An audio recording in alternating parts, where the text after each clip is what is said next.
Tes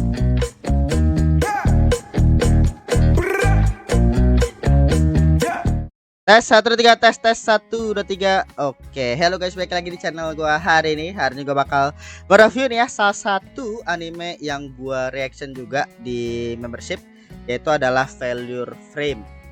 Panjang bahasa Jepangnya gue lupa, tapi yang gue ingat Failure Frame doang gitu. Jadi ya, kalau misalkan lo mau reaction gua untuk Failure Frame, lo bisa gabung aja ke membership. Tinggal klik aja link di deskripsi atau tinggal klik aja tombol join atau gabung di samping tombol subscribe kayak gitu.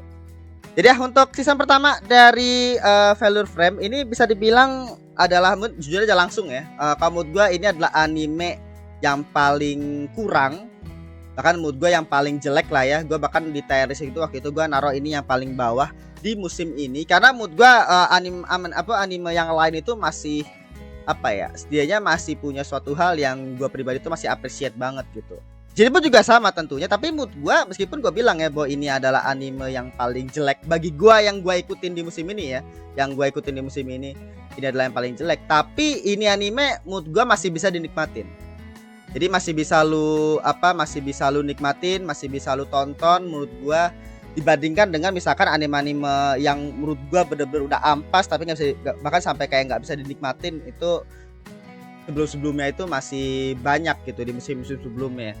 Nah, untuk yang ini menurut gue masih bisa nikmatin, untuk apalagi kalau misalkan lu pada yang suka MC edgy ya, MC yang cool, keren, balas dendam gitu, revenge gitu, itu mungkin lu bakal suka. Tapi menurut gue ini masih bisa nikmatin sih untuk anime, tipikal anime yang memang tipenya itu tipe revenge kayak. Tapi gue pribadi sebenarnya bukan fan untuk cerita seperti ini ya. Gue bukan orang yang terlalu suka gitu dengan cerita-cerita yang dimana MC itu berubah jadi badass ketika di isekai dan punya tujuan untuk revenge. Karena cerita kayak gini itu sebenarnya gue tuh ngerasa kayak penuh flaws sekali, dan ini pun juga nggak lepas dari Failure Frame sendiri itu juga. Jadi banyak hal yang akhirnya gue rasa kalau misalkan mereka literally well done banget menghandle ini, sebenarnya bisa bagus, cuma akhirnya jadi kurang karena akhirnya beberapa hal gitu. Jadi makanya emang penulisannya itu bisa dibilang untuk Failure Frame sendiri memang banyak kekurangannya tentunya. Ya di beberapa sih nanti gue bakal omongin juga, tapi ya masih bisa nikmatin sih. Kalau gue nonton selama ini ya, selama 2 episode gue cukup nikmatin gitu. Yang pertama ya, untuk bagian plotnya sendiri ini kita kekurangan dulunya aja. Jadi untuk kekurangannya sendiri ini ada banyak lumayan. Yang pertama adalah dari segi storynya sendiri secara keseluruhan. Gue tuh ngerasa bahwa cerita Failure Frame ini selama 12 episode itu memang agak lambat progresinya gitu. Jadi kayak progresi yang agak lambat, dan bisa dibilang ini jadi plus minus. Plusnya adalah gue ngerasa ya cukup lambat ini artinya mereka cukup detail untuk setidaknya menceritakan untuk tidak terlalu terburu-buru. Jadi kayak mereka MC-nya bakal kesini, tujuannya mau kemana, terus kira gimana cara nyelesain masalah ini nambah party pun juga nggak langsung sembarangan nambah party. Jadi kayak butuh beberapa episode untuk ngembangin Eve sama di bocil elf dulu dan lain-lainnya. Jadi bisa dibilang kayak pelan-pelan tapi pasti, tapi ya terarah gitu. Tapi kalau menurut gue terlalu lambat karena kontennya jadi berasa sangat sedikit. Jadi kayak lu nonton itu bener-bener dari awal sampai akhir itu progresinya itu cuma kayak dari kamar ke depan pintu gitu, ngerti nggak sih? Depan pintu rumah. Jadi kayak ada yang berjalan tapi sangat sedikit sekali. Karena emang baik lagi ya, mungkin karena masih baru pembuildan banget, jadi akhirnya ya emang berasa banget kurang. Apalagi kayak misalkan perjalanan SMC kan dari awal sampai akhir adalah untuk mencari penyihir. Jadi kira sepanjang satu season ini ya cuma pengen, tujuannya itu adalah untuk mencapai ke tempatnya si penyihir itu, dan itu kan ending season satunya kan. Jadi akhirnya ya berasa kayak ceritanya itu dibuat agak longer untuk ya detail-detailnya itu tadi. Itu positifnya, tapi negatifnya ada berasa kayak konten itu jadi kayak lebih sedikit. Jadi akhirnya kalau dibandingkan ya dengan anime isekai yang lain yang bisa dibilang cerita itu cukup fast forward straight forward gitu, dan langsung set gitu. Jadi kayak berasa emang agak lambat aja gua ngerasanya. Ya itu it's a good thing, it's a bad thing. Tapi kalau bagi gue pribadi sih gue cukup menikmati ya untuk setidaknya mereka cukup tidak terlalu terburu-buru di bagian situ. Meskipun akhirnya gue masih berharap lebih dicepetin lagi aja. Mungkin ketemuan sama si penyihirnya itu mungkin di episode 9 atau 10 gitu, baru akhirnya masuk ke arc berikutnya mungkin lebih tapi kemudian akhirnya udah menggelegar juga sih. Arc terakhir itu gue udah cukup bagus karena kan di hutan kita juga ketemu sama para pahlawan lainnya juga yang lagi ada di sana juga.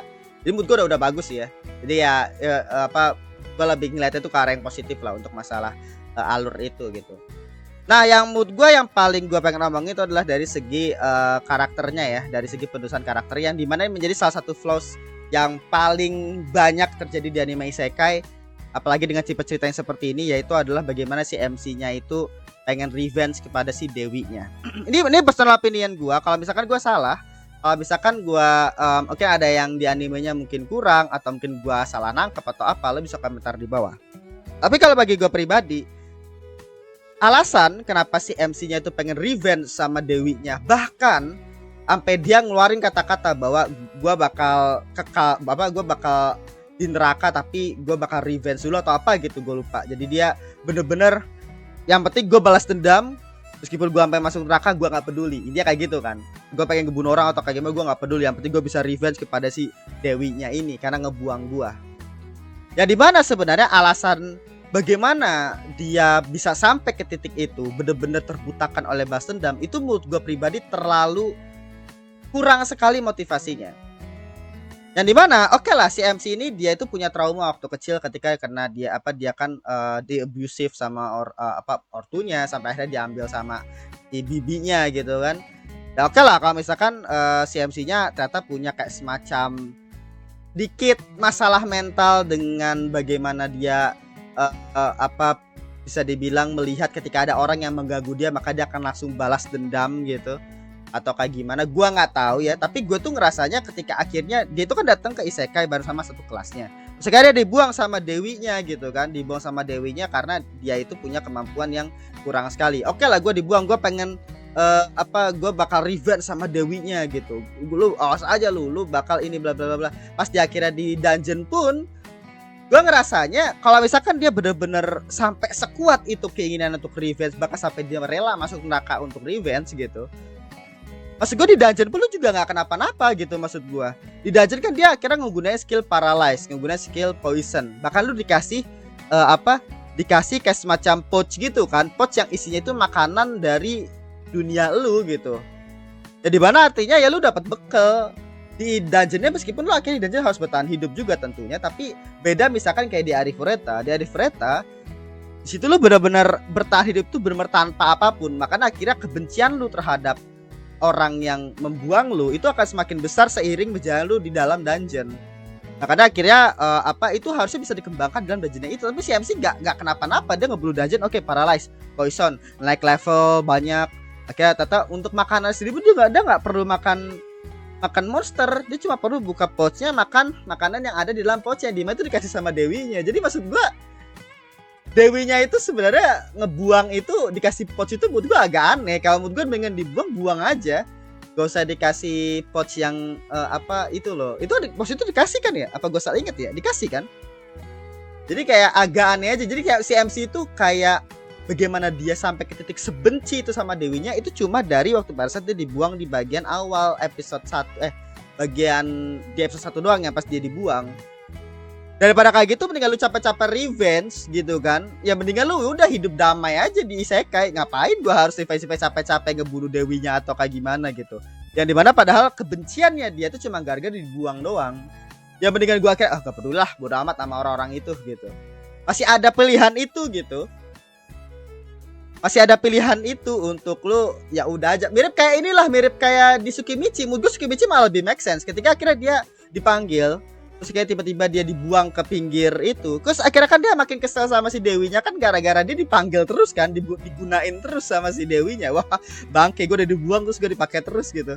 Itu kan menurut gue make sense. Kalau misalnya si MC akhirnya kesel sama Dewinya. Dia sudah kesel sama Dewinya, dia udah hidup damai gitu sama orang-orang apa namanya?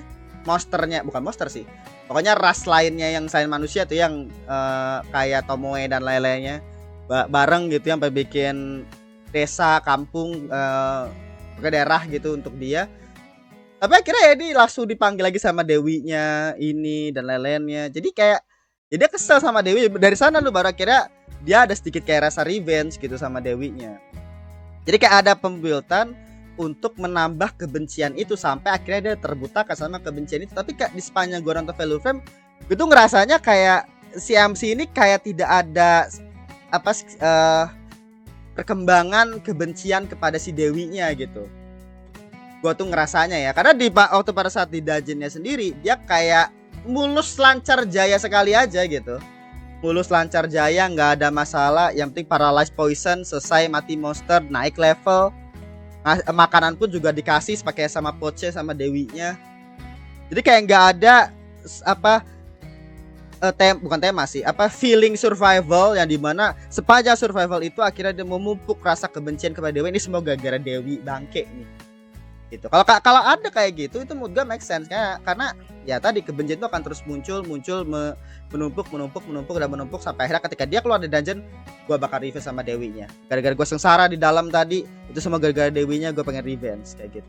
Itu menurut gue make sense kalau misalkan ceritanya dibuat ke sana. Tapi kalau sepanjang gue nonton 2 episode awal sampai akhirnya ke akhir, ketika sampai akhirnya gue ngeliat kayak si MC ini, lu revenge itu sampai segininya ini lu gara-gara apa? Gara-gara dibuang doang kah istilahnya? Ya gue tahu sih, lu dipanggil ke isekai tiba-tiba gitu, terus lu cuma gara-gara nggak dapat skill cakep akhirnya lu dibuang gitu ya.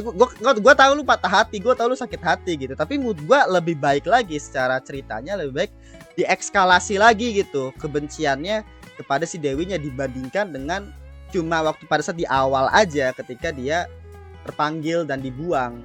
Itu mood gue yang paling kelihatan awal kebencian SMC itu cuma di sana. Setelah di dungeon, setelah ke kanannya terus ketika dia petualangan, nggak ada sama sekali yang bisa mengekskalasi kebenciannya MC kepada si Dewi. Kalau mood gue, jadi emang terlalu lemah aja untuk sebuah kata-kata di mana gue rela masuk neraka untuk balas dendam. Itu mood gue akhirnya kesannya ya seperti MC-nya itu gak kayak apa ya, kayak emang ya baik lagi sih, mungkin emang dari masalah mentalnya sendiri. Kadang kan dia kena sih, dia pernah di abuse ya waktu pas dia kecil. Mungkin dari situ akhirnya dia jadi susah untuk. Tapi kan masalah gini loh, soalnya gini, gue tuh pribadi sebenarnya cukup oke lah untuk penulisannya si MC, karena MC-nya ini meskipun dia kayak badas banget dan edgy AF gitu, tapi dia itu masih punya sifat baik gitu. Dan sifat baiknya itu datang dari mana? Datang dari bibinya. Karena kan dia tumbuh besar bareng sama bibinya kan. Tumbuh besar bareng sama bibinya, tumbuh besar bareng sama orang yang baik gitu istilahnya. Tapi tidak menutup kemungkinan bahwa dia tuh emang punya trauma waktu pada saat kecil.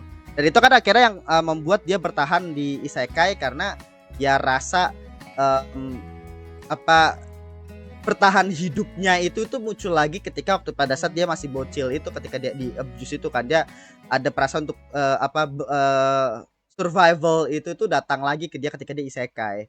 Ya oke lah maksud gua, cuma kan itu digabungin gitu sama kebaikannya dia, makanya kebaikan itu tetap ada meskipun dia di isekai kan dia ada seras, ada ini lainnya. Sifat baiknya itu masih ada karena bawaan daripada ajaran daripada bibinya itu kan. Jadi masih ada penggabung, masih ada ngeblend di sana gitu. Tapi secara itu tadi kebenciannya itu bisa dibilang datang dari mana itu mood gua ya mau gak mau paling dari pas dia bocil itu. Mood gua akhirnya kan oke, lalu untuk survive. Oh tapi baik lagi sih, mungkin dia emang revenge kan, mungkin waktu pas dia bocil dia sebenarnya pengen revenge kepada ortunya tapi nggak bisa.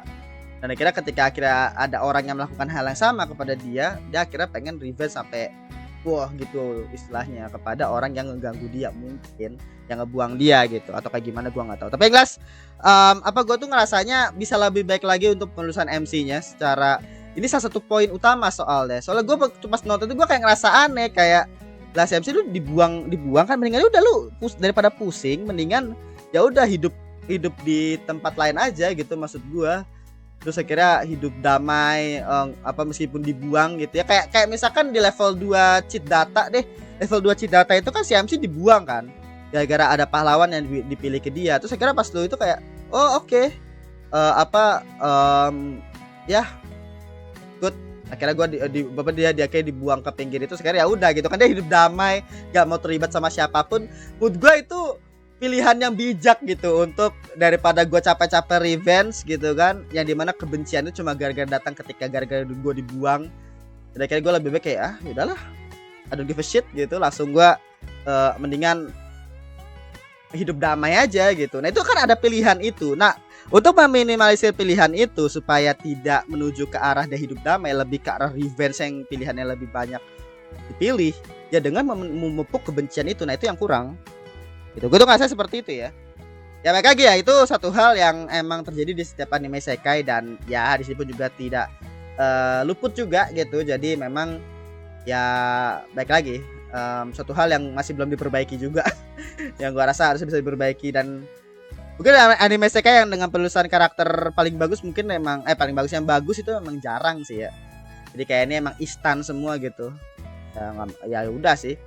Tapi itu kayak gitu. Nah untuk story lainnya mungkin karakter-karakter sampingannya ya, itu misalkan kayak para pahlawannya itu literally aduh apa sih, gue bener-bener mood gue nih para pahlawannya mood gue lebih buruk dibandingkan yang di Tsukimichi sih. Karena kalau di Tsukimichi kan mood gue ya masih lebih oke lah, karena kita dikasih tahu awalnya mereka kenapa datang ke bumi, terus kira apa motivasinya mereka apa. Jadi kayak ada karakter yang ditulis gitu. Oke lah lu kesel sama dia, tapi setidaknya lu masih melihat karakter dia itu ditulis gitu, meskipun ngeselin.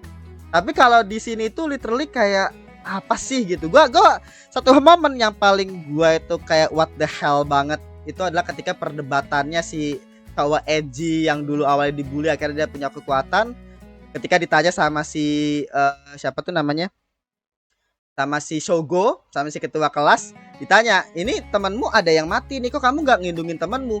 Make sense dong, dia nanya begitu kan. Masuk akal karena ya si MC-nya si Shogo kan nanya karena ini teman lu satu divisi sama dia, satu kelompok lah.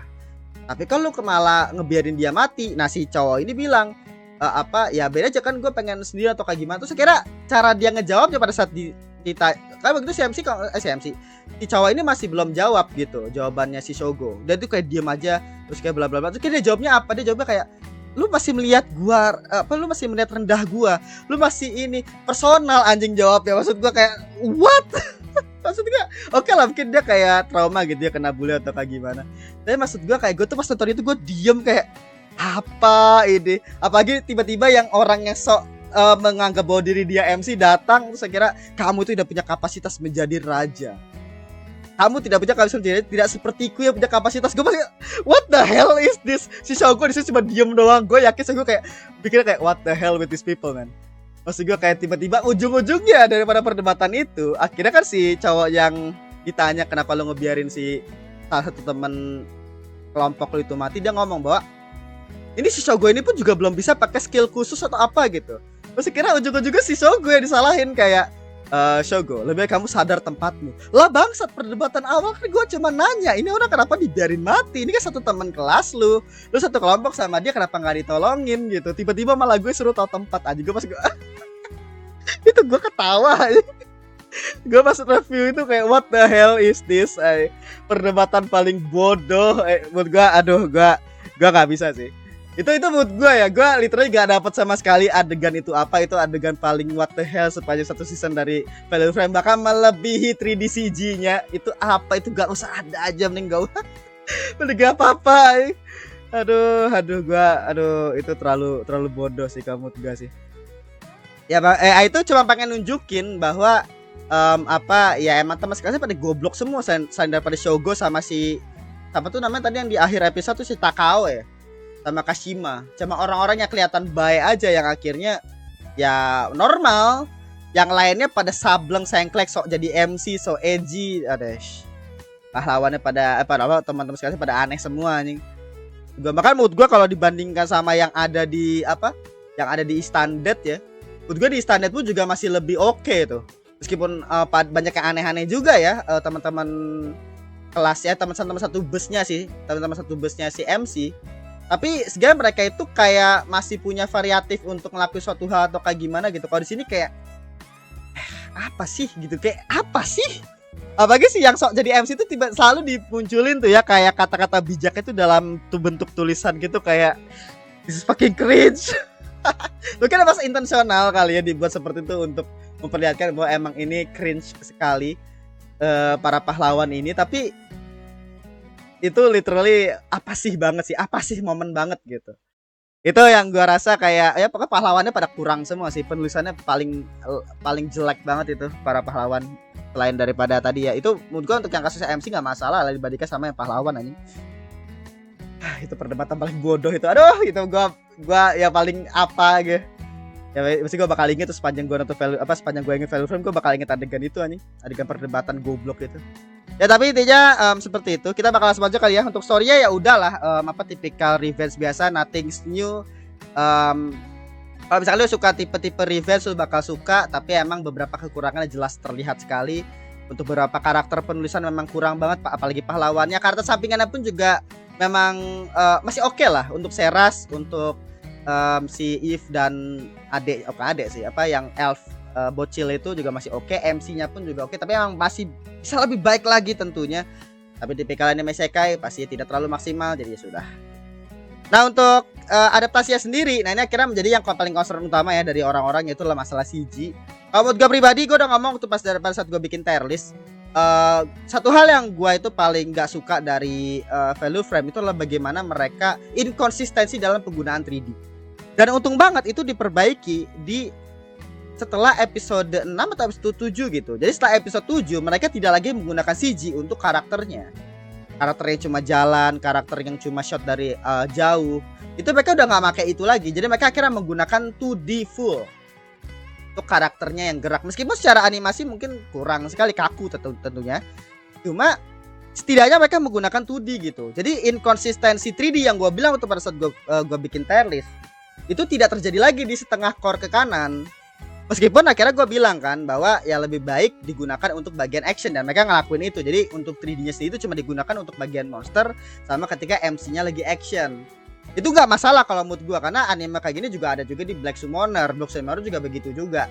Jadi ya udahlah gitu, karena emang sudah terkonsep. Jadi mungkin emang mereka cukup susah untuk bikin monsternya, apalagi memang ya secara desain monsternya itu emang susah banget digambar itu kalau pakai tangan.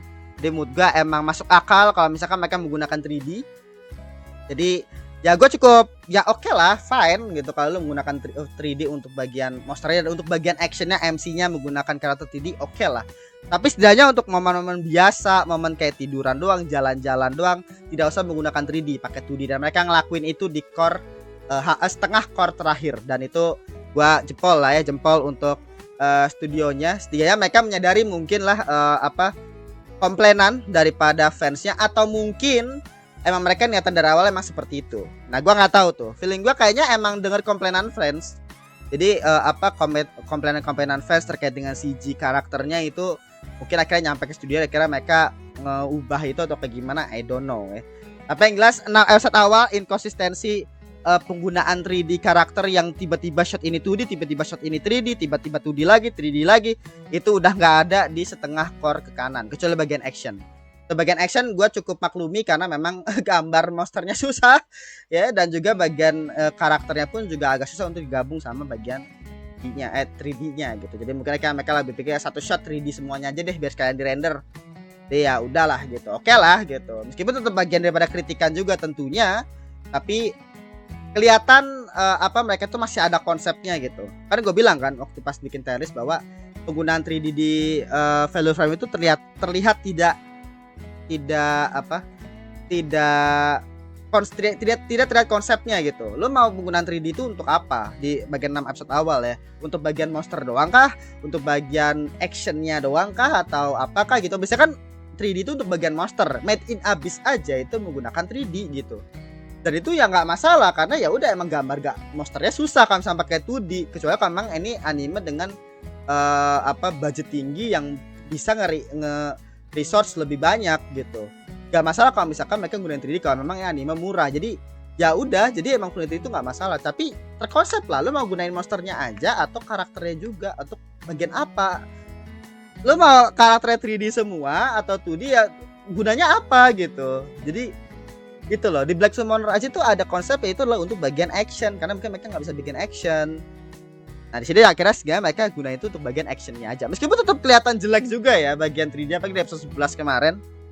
Tapi menurut gua secara keseluruhan masih better lah dibandingkan yang di awal-awal, karena di awal-awal itu literally Ajun tiba-tiba 3D, tiba-tiba 2D, tiba-tiba 3D ini atau kayak gimana, jelek sekali. Menurut gue yang setengah ke kanan itu udah oke. Tapi emang tetap jelek banget. Tetap jelek banget untuk bagian 3D-nya dan bahkan kayak bagian yang kuda kaki banyak itu kan kakinya kan muter ya. Dimana kan harusnya itu kan organik kan. Gua nggak tahu ya itu kan dalam sejarahnya katanya ngikutin mitologi apa tadi disebut Nordik atau Yunani atau apa gitu katanya CMC. Maksud gua kayak apa emang kakinya tuh muter begitu ya kalau di sejarah sih ya. Kalau dimuter kan jadi kayak robot kesannya. Jadi gua kayak pas nonton kayak ini kayak robot gitu. Jadi kayak ada ada apa besinya gitu yang nyantolin kayak ban gitu. Jadi kayak kelihatan aneh. Jadi gue pikir kayak itu cuma kayak pajangan doang kan. Jadi kayak kakinya tetap kaki empat kaki tapi dia tetap tetap ada kaki atasnya gitu. Jadi ketika mungkin kalau kudanya kebalik kah atau apa, jadi kudanya itu bisa bolak-balik gitu. Jadi bisa bolak-balik tanpa harus dibantu atau kayak gimana. Jadi gue pikir fungsinya itu seperti itu, tapi dia tuh muter kakinya anjing. Gue nggak tahu tuh sistematisnya muternya kayak gimana ya untuk kakinya, tapi yang jelas apa ya itu agak kelihatan aneh sih waktu pas gua ngeliat di bagian 3D-nya gitu. Gitu dan bagian backgroundnya literally terlalu menusuk banget. Apalagi ini secara visual kita ngomongin visual. Value Frame menurut gua lu mungkin kalau ngelihatnya sebagai mungkin kalau lu suka yang warna yang tajam gitu ya, yang nancep mata, mungkin lu bakal suka. Tapi kalau gue pribadi terlalu terlalu tajam gitu warnanya, apalagi bagian background sih. Background itu menurut gua jadi terlalu stand out banget gitu. Biasanya kan background itu kan udah background kan, pasti bakal kelihatan beda sama karakternya. Kalau misalkan mau di blending pun juga bisa, cuma tetap kelihatan bahwa itu tuh background. Tapi kalau di sini tuh kayak bener kayak dibuat entah menggunakan apa gitu ya, 3D mungkin di Blender atau mungkin pakai gambar-gambar image asli daripada background pohon atau apa. Jadi kayak kelihatan itu kayak detail memang, tapi jadi kelihatan kayak ini 3D atau apa sih gitu. Jadi kayak tajam banget kelihatannya. Ini satu hal yang bisa dibilang mirip kayak apa yang terjadi sama Tales of Weddings. Kamu pernah nonton Tales of Weddings? Backgroundnya itu mood gue itu sama-sama tajam. Tapi bedanya kalau di Tales of Weddings itu masih kelihatan kayak lukisan. Bahkan kelihatan high quality banget lukisan. Jadi background Tales of Weddings itu kalau misalkan lu screenshot tuh cakep banget cuy. Meskipun akhirnya ketika digabung sama gambar asli jadi kelihatan sama-sama nonjol ya. Sama-sama akhirnya jadi kayak kelihatan ngeblend banget sampai akhirnya backgroundnya jadi kayak nggak rasa kayak background, jadi kayak nyaru sama gambar ininya gitu, gambar orangnya. Tapi masih kelihatan kayak lukisan. Tapi kalau di sini kayak gue tuh ngeliatnya kayak ya kurang banget sih backgroundnya sih gue ngerasanya. Jadi kayak berasa kayak 3D kayak mereka itu, nggak tahu juga sih. Tapi itu seperti itu. Jadi itu untuk adaptasi. Menurut gue adaptasinya memang jelas kurang banget. Dan paling datang dari studio yang ngebuat Mahou Seihei no Slave loh. Dan Mahou Seihei no Slave itu bisa dibilang cukup bagus loh untuk adaptasinya. Meskipun tetap menggunakan 3D ya, bagian monsternya, bagian ininya. Cuma bagian karakternya itu jelas 2D-nya di bagian mana. Terus ini tetap cakep juga secara visual, nggak terlalu meriah berwarna kayak Value Frame. Gue nggak tahu sih apa yang terjadi. Mungkin emang beda tim aja kali atau kayak gimana gitu. Nah untuk opening sama endingnya gue nggak terlalu suka. Openingnya kurang banget. Gue ngerasanya opening sama ending gue nggak terlalu suka. Untuk BGM sendiri nothing special. Ya udah aja gitu. Jadi ya overall seperti itu. Jadi untuk Value Frame mungkin kalau ini menurut gue anime yang mungkin ya satu-satunya hal yang bisa lu pegang teguh adalah experience. Kalau misalkan lu suka hal yang berbau revenge, isekai, satu hal yang berhubungan sama story yang melawan orang-orang yang lebih tinggi gitu ya. Jadi kayak revenge dari bawah gitu, itu lu bakal suka, lu pasti bakal menikmati gitu. Cita-cita seperti ini. Kalau menurut gue emang dari experience-nya aja. Kalau lu suka seperti itu lu pasti menikmatin. Kalau tidak, ya gue yakin tidak. Karena tidak ada hal lain selain daripada itu yang bisa lu nikmatin. Gitu loh. Mau itu secara lu misalnya kayak karakternya waifunya gitu, Seras dengan bajunya yang seperti itu pun juga gua nggak ya apa aja, ya udah aja gitu, kayak bukan suatu hal yang gimana kan. Bahkan karakternya pun juga secara penulisan pun juga cuma MC-nya doang sama situ doang yang paling oke. Yang lainnya literally sampah, lagi para pahlawan gitu ya.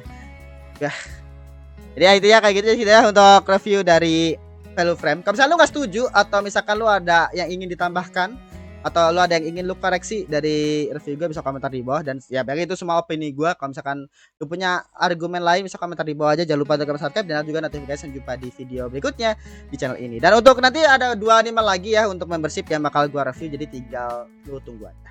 Oke, sekian aja, sampai jumpa di video berikutnya. Bye.